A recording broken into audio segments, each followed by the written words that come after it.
Hey everyone, it's Matt from Practice Labs. You may have access to those on the left, or may not see guides.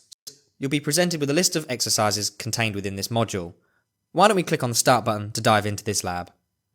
This takes us to the Exercise tab that I mentioned earlier, where we can see the content you'll be working through to complete the module.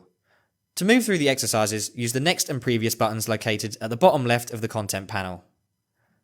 Before you get into the exercises, you'll be presented with the lab topology diagram that shows you what you'll have access to during the lab. As it says in the content, you may or may not use all of the devices.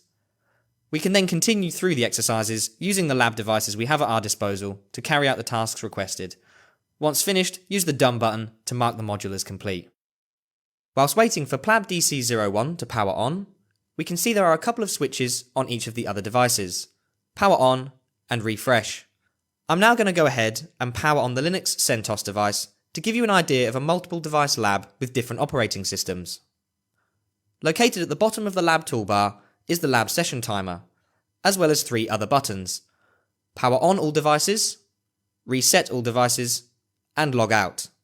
Now that the domain controller device has powered on, there are a few new switches that have appeared: power off, reboot, reset, and suspend.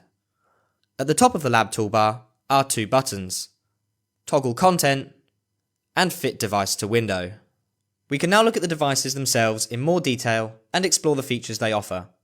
Starting with the device toolbar, we have the option to toggle auto login, switch to console mode, reconnect to the device, show some information, or hide the device from view. These options may differ though, depending on the device and lab type you're using. Side of the device, the ability to set functionality. And that brings us to the end of this quick overview. Thanks for watching. Bye for now.